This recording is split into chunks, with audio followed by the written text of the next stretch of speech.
This next topic is called a heating curve, and it's an application of the equation that we've learned before, and that's Q equals Cm delta T. So a very simple or simply worded problem actually consists of multiple steps, because the heating of any substance is not limited to a linear fashion. It follows more of a step pattern, and each step consists of a certain required amount of energy in order to make it proceed. So the question you might see is how much energy is required to heat 50 grams of ice at negative 27 degrees Celsius to vapor at 115 degrees Celsius. The picture over here at the right is a picture of the heating curve that we're talking about here. For this case, it's water. We know it's water because it says ice. Now, the normal freezing temperature of water is 0 degrees Celsius, and so we will use that, as well as a normal boiling temperature of 100. So the spots where we see that on this chart are right here and right here. This is 0, this is 100. Notice this is not a linear heating pattern. For the first segment from here to here, call that A, we have the solid form of water, ice. For these two segments, here and here, we have a plateauing, meaning that we're not going to be increasing our temperature, yet more time is taking place there, so something else must be going on. Then we have another top to bottom, which we call C in this case, and that will be when we have liquid water that's heating, and another plateau being the transition from a liquid to a gas, and finally, the final step of our process is heating our vapor up. So you can see that this problem right here, the words we have above, actually make it seem much easier than it actually is. Well, for the most part, we're going to use the one equation we've learned already, Q equals Cm delta T. However, there's a problem with this, because if temperature is not changing, how are we going to resolve the regions where we have no change in temperature? There in fact must be something else going on, and we have to introduce a new equation, and that's Q equals N delta H. N is the number of moles of your substance. Remember, the number of moles would be obtained by taking the mass divided by the molar mass of the substance. In this case, 50 divided by 18, which is the molar mass of water.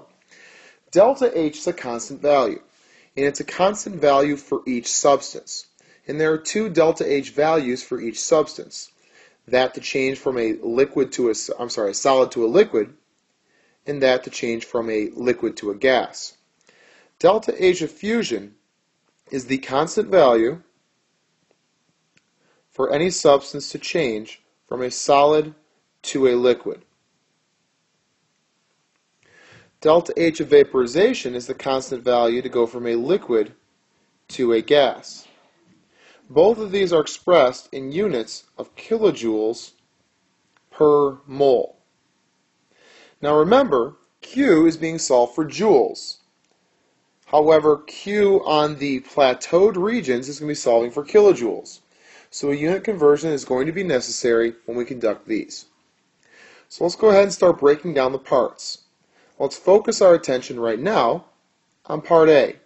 Now part A is going to be the entire region where we're talking about a solid. So we're starting with 50 grams of ice at negative 27. That's our point right down here. And we're going to be traveling to the point at which we no longer have ice. And that's this point right here. And that's 0 degrees Celsius. So we set up our problem. Note that we do have a change in temperature, so that in this region we'll be using Q equals Cm delta T. We're going to be solving all these problems for Q, so we list out our variables, C, M, and delta T, which again is made up of T final minus T initial. Okay, well our C is a constant value, and that constant value can be obtained from a chart. The constant value of ice is 2.03 joules per gram degree Celsius. The mass we're dealing with is, from our problem, 50 grams. Well, the change in temperature can be difficult here, because we have 0 and we have negative 27. Well, we're starting at negative 27, so that's actually our initial temperature. Our end temperature for this segment is 0. 0 minus negative 27 gives us a delta T value of positive 27 degrees Celsius.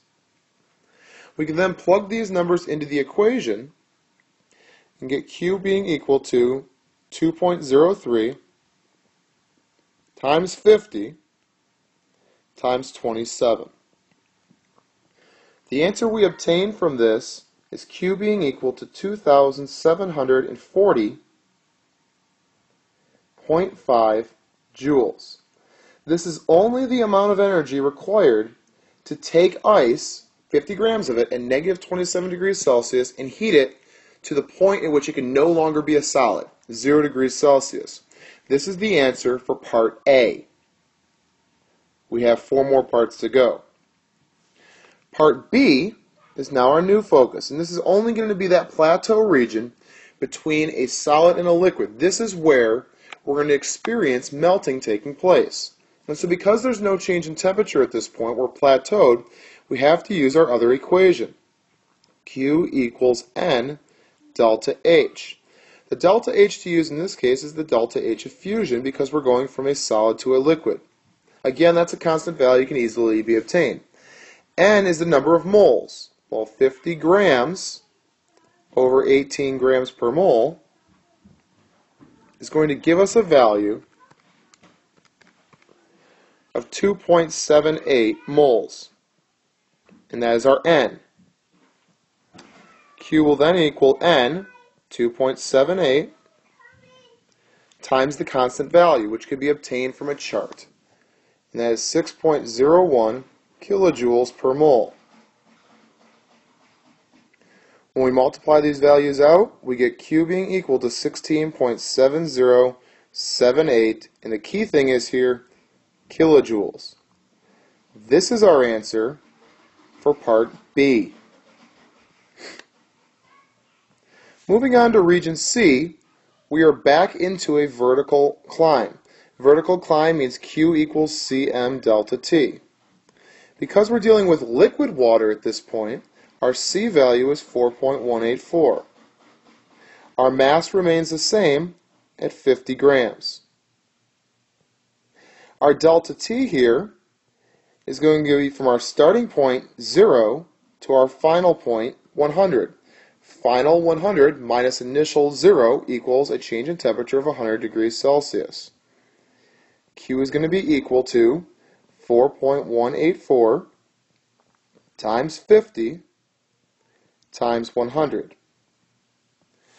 For part C of our heating curve, Q is equal to 20,920 joules. This is our answer for part C. Moving on to part D, we're in another region of flat. Well, flat again means we're going to be looking at Q equals N delta H. Except this time, we're not changing from a solid to a liquid, we're changing from a liquid to a gas. This is going to be our delta H of vaporization. Q equals N delta H vap. While we already obtained our value for N, we found N to be equal to 2.78 moles.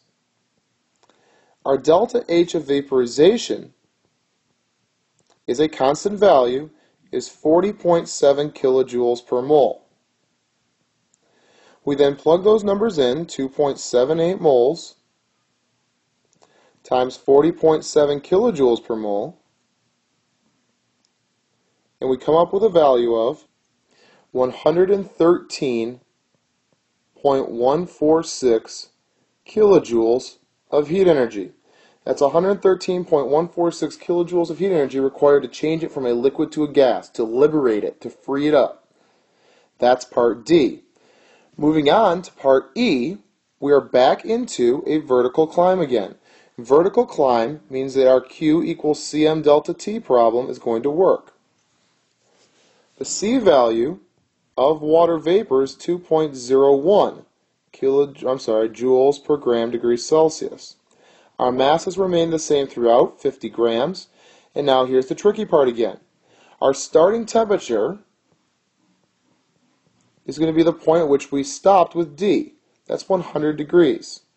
Now our final temperature is going to be provided from the problem. 115 degrees. 115 minus 100 gives us a delta T value of 15 degrees Celsius. Plugging in those numbers, we get Q equals 2.01 times 50 times 15. Our Q value for our final step comes out to 1,507.5 joules. And that is our answer for part E. The question, however, reads, how much energy is required? Well, we're looking for a total energy here. So we do have one more step. And our final step to this problem will be taking the values that we have obtained and adding them up. However, we have two problems. We have to actually convert either all of our joules to kilojoules or our 2 kilojoules to joules. So our final step is going to be taking all of A through E and adding it up. So let's look back and find those values. Part A came out to 2,740.5. 2,740.5, and that was an answer of joules. Now I'm going to write in a different color here for the next part, for part B, because part B was in a different unit. So let's go back and look at that. Part B was 16.7078. 16.7078, and that was in units of kilojoules. We will have to change that to joules to make this work. Part C is 20,920.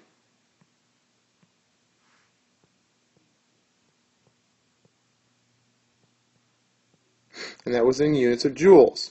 Part B again was a flat, part D was a flat region, 113.146.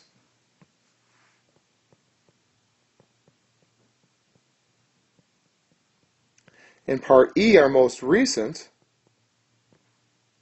was 1507.5.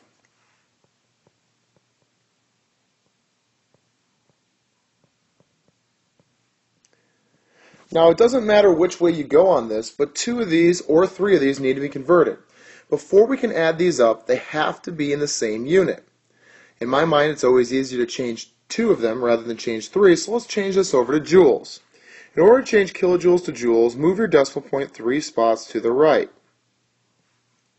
6707.8 joules and 113,146 joules. If we now add up all of our blue values, we'll find that the total energy required for this problem is an astounding 155,021.8 joules. A whole lot of energy. The heating curve of water is a multiple step problem. Remember a couple key points. Anytime your line segment looks like this, you're talking about a change in temperature, and therefore you're going to use Q equals Cm delta T.